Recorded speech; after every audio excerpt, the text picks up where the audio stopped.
ৰাজ্যত উৎকট গৰমৰ মাজতে ওলাই আছে বিষাক্ত সাপ। কামৰূপ জিলাৰ চমৰীয়াৰ ৩ নং মালিবাৰীৰ আকৰাম হুছেইনৰ ঘৰত উদ্ধাৰ হৈছে প্ৰকাণ্ড অজগৰ। অজগৰ চাবলৈ ওলাই আহিল গাঁৱৰ শ লোক।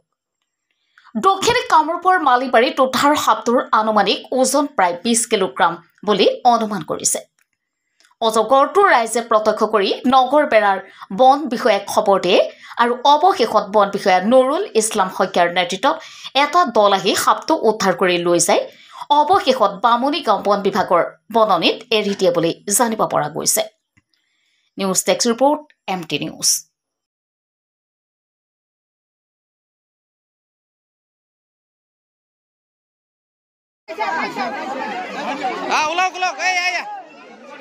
ওলাওক না ওলাওক ওলাই দিব না ওলাব নেকি আপনার কে ওলাব নোৱাৰে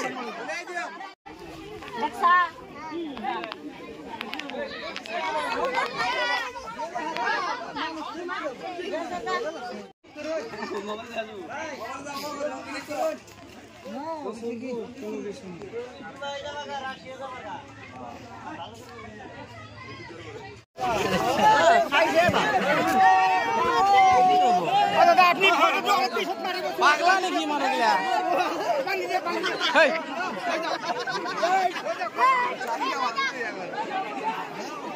সৰু চলি বাচ্চা তাতে চাবা গৈছিল যাই কিনে চাই ডাঙৰ সাপ তাতে এই আও কৰি আছে। তাৰপিছত মই গৈছোঁ এই তাৰ মাত পিছে যাই কিনে চাই সাপ।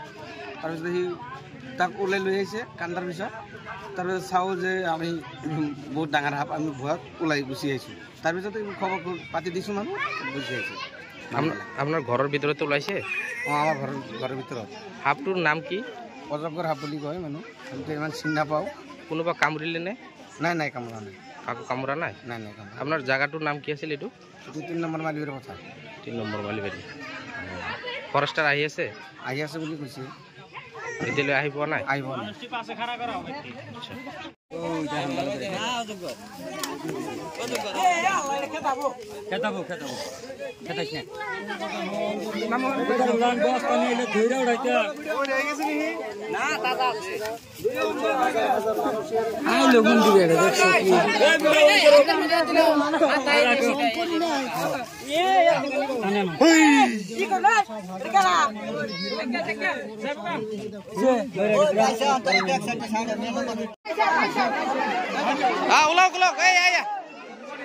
ওলাওক না ওলাওক ওলাই দিব না ওলাব নেকি আপনার কে ওলাব নোৱাৰে?